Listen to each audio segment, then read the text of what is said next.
to the Truth First podcast. This is Dr. Andrea LaFountain, your own personal psychologist and theologian. Today I want to talk about cell phone addiction. This is really a message for parents of teenagers. But hey, if you as a parent are on your phone too much, then the message is for you too. I'm going to talk about some statistics that really show the plight, the burden that cell phone addiction is putting on our youth. And then I'm going to give you 5 tips for how you can step up and manage your teens' cell phone use. So, first of all, some statistics. Between 2011 and 2016 was really the rise and triumph of smartphones for teenagers. In 2011, 23% of teens had a smartphone, and by 2016, just 5 years later, that was up at 79%. And at that same time in 2016, among the younger children, the 8 years to 12 years of age, 28% of that age group had a smartphone. So that's a staggering growth of a market, just leaping from 23% adoption to 79% adoption over a 5-year span. Wow. Another interesting statistic, the Pew report in 2015 reported that 25% of teenagers reported that they were on their smartphone almost constantly. And then that number of almost constantly using the phone rose to 46% by 2022. So this is teenagers self-reporting their own use of the phone. Now, coinciding with that rise in cell phone use, those critical years heading up to mid-2010s, we saw depression rise to an all-time high. We saw anxiety go to an all-time high, 139% increase in teenage anxiety. We saw ER visits for self-harm skyrocket. In the US, it rose 188%. In the UK, it rose 78%. And suicide rates in boys increased 91%. So this is the very bleak landscape that we are in right now. A shout out to Jonathan Haidt, who is the author of The Anxious Generation. That's a fantastic book. I would recommend all parents that have children who are using phones to get a copy of that book and just have a look at those statistics. He's compiled them very, very nicely for us. That's where I'm taking them from. Again, that book is called The Anxious Generation. The subtitle is How the Great Rewiring of Childhood is Causing an Epidemic of Mental Illness. The author again is Jonathan Haidt. That's Haidt, if you want to look him up.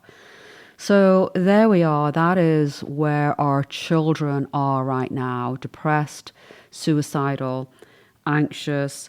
Some other decreases that he talks about as well. There's been a rapid decrease in physical activity during those years of adoption of the cell phone, a decrease in social interactions, and a decrease in the number of hours sleep on average our teenagers are getting.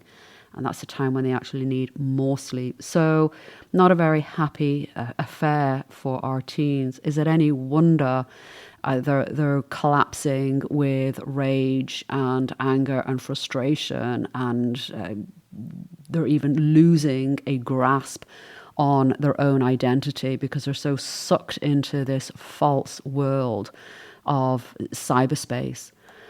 Now, I want to give you some tips. What are we going to do about this? I've got 5 tips for you. The first one is so stinking obvious, it seems like I shouldn't even have to say it. Take away the phone. Just take away the phone. One way you can do that is say no to cell phones until at least high school. There's no reason why an 8-year-old needs a smartphone. They just don't need it. They want to they miss the bus at school and they need to connect with you, they can go to the office in the school and say, can I call my mom? It's not a big deal. When they do get a phone, and hopefully you can hold off until high school, get them a flip phone. If they really want it to communicate with you, and the argument, well, everybody communicates with text nowadays, well, then a flip phone does the job. Tip number 2, no phones in the bedroom. Now, when they do have a phone, we've always had a rule in our home, no cell phones allowed in the bedroom. Now, there's a lot of reasons for that. Sleep is obviously a very important part of a growing child's life, and they are severely compromising their sleep when they have a phone in their bedroom. Now, it could be that they're texting their friends up to too late in the night. It could be that they're playing video games on their phone. But I think we've all got to wake up to the reality. It's highly likely that they are deep in pornography if they are using their cell phone late at night in their bedroom by themselves. And if you don't think your kid is looking at pornography when they are by themselves in their room late at night on their electronic, then you should download some of the programs that we can use to track the websites that our kids are on and have a look at where they're spending their time. We charge them in our bedroom, so it's a bit cumbersome to have our nightstand just cluttered with wires and phones. There's barely enough room left over to put a glass of water there. But hey, if it's going to stop them from video gaming late at night, staying up late texting friends and getting into hardcore pornography, then I'm okay with a very cluttered and untidy nightstand for a few years. So we, even after our kids turn 18 and they maybe technically don't have to, comply with us saying we want your cell phone in our room at night, what we've done is suggested to the kid, okay, well, what do you think's the right call to make with your phone at night? And recently I had one of my 19-year-olds say, after, he thought about it for a while, he said, how about I plug it in the kitchen at night to charge it? And I said, I think that's a very wise decision. So giving him the ownership of making a decision, but making it very clear that our expectation is that he makes a good call on that. And he did. And every morning when I wake up, the phone is there on the island charging. He's getting a good night's sleep. Tip number 3, be present with your kids. They shouldn't feel that they need to default to tapping on their phone whenever they've got, 3 seconds spare or, 3 minutes spare. What if they have an hour spare? Like, when have you ever seen a teenager with 1 hour of free time that isn't consumed by the phone? So if you have your kids at home of an evening, then take that time to have a conversation with them. Take the time to go for a walk in the mall, go shopping. I love to go to the nail salon with my daughter. She loves that. She never declines that. You need to kind of get in there, wedge into what's going on. My teenager was at a school dance recently, and, I asked her, so how did it go? And she goes, fine. It's all very, very quiet. She didn't want to share much. And I said, I don't want to pry, but, I just want the juicy bits, who's kissing who. And she chuckled and it lightened the air, and she opened up. And it was a wonderful conversation. There wasn't anything egregious that happened, but I didn't know that until I kind of, got a funny entryway into having that conversation with her. Tip number 4, create alternatives for them. I would encourage you to make your home the hangout for the local teenagers. That was a piece of advice that was given to me when my kids were only just becoming teenagers. We had 4 boys in fairly rapid succession. The 4th one was born when my eldest was only 4. So we had 4 pretty quickly. And so they were all kind of approaching those teenage years at around the time when somebody said to me, when the kids are looking for a place to hang out, Pick your house. Never say no to them when they say, can my friends come over? Now, that was a challenge to me because I didn't like my house, bombarded with people. It was tidy, it was neat. I wanted to keep it that way. I didn't like things getting broken. I didn't like the noise. So I decided, hearing that advice, okay, I'm going to completely just change my thinking on that. And whenever my kids asked me, can we have somebody over? 99% of the time it was a yes, even if we had other visitors at the time. If we had, in-laws visiting or friends of our adult friends coming over, we would say, sure. It was very, very rare that we would say no to having kids over. And for sure, things got broken, things got messy. Snacks were made and not cleaned up. There was slop left in the kitchen, even, dishes, upstairs in the hangout room that I would find 2 weeks later with cheese gone moldy. But, that was okay. They were hanging out. They were having a good time. One of the things they loved to do in those hangouts was play musical instruments. And I remember when they started playing, it sounded awful. They were all playing different instruments. They were all on different keys, and they were all, I don't know whether they knew how bad it sounded, but they played on, and my husband and I would just laugh at just the cacophony of chaos that was coming out from the room. Now, over time, they got better. Now it's actually a pleasure to hear them play their music. But when they were playing music, here's the thing. They weren't doing video games. They weren't on Snapchat. They weren't on their cell phones. Their bodies were moving with instruments. Their fingers were strumming or playing the drums. Their minds were engaged, and they were creating something beautiful.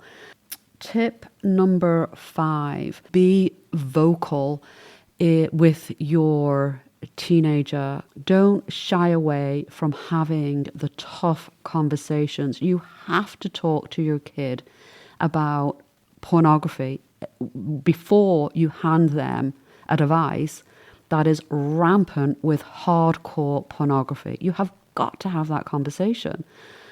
I had a friend tell me, this is going back about 5 years ago, he had twin daughters. They were 9 years of age.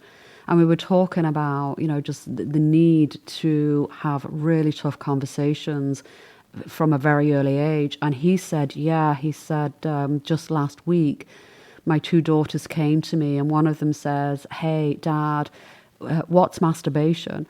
And he was a bit stunned at the question. And he was embarrassed and he wanted to weasel out of that. So what he said to them was, oh, you don't need to know about that now. And he kind of, shooed them out of the room. And he heard them say to one another, oh, it's okay, we can just look it up on the internet. And I'm glad he overheard that. He's glad he overheard that. And he cautioned them, he pulled them back. He says, no, wait, here, girls, let's sit down. Let's have a conversation, because what would they find if they put that on the internet? I can guarantee you they get more than a Webster's definition. So let's just put it at that. If you are not having the conversation with your kids and you're letting them put, these terms into the internet, just trust me, it's not just Webster's dictionary that they are looking at for an education. And it is shocking, absolutely shocking, what is on the internet now. So protect your kids from that. As soon as they see a picture, and they're not just still pictures anymore either, it's live video. As soon as you see that, that image is seared on that 9-year-old innocent mind, and they're never going to get rid of that image. It's there. One tip for you might be, think about, what do you not want them Googling? Have that conversation. Don't trust that the school is having it. I know most schools now do sex education in the classroom. I don't know whether it's the kind that you would want them to be hearing. A lot of it's very progressive. So even if they do, you still want to own it for yourself. You are the parent. You have got to own these conversations with your kids. part of that, being vocal is telling them their worth, telling them about their value, upholding their dignity. They need to hear it from you more than anybody else, how valued they are, how loved they are, what their self-worth is. It is your job, not anybody else's, to uphold the dignity of your child. And I can tell you, every single time they get on their phone, onto social media, their dignity is chipped away. Sometimes it's a massive big block that is chopped off of them. More times it's just a slow chiseling away at their dignity. And that's why we have the statistics that Jonathan Haidt reports in his book. Just again, a couple of those are: we are at an all-time high of suicide in our teens. We are at an all-time high of ER visits for self-harm, and an all-time high of clinical depression and clinical anxiety. Our teens' mental health is for sure collapsing. And we have to just step it up as parents. And that brings me to a very pointed question.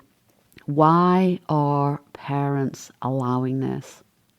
So maybe I said there was 5 tips. Maybe there's 6 in here, or maybe the 6 is just a challenge to the parents.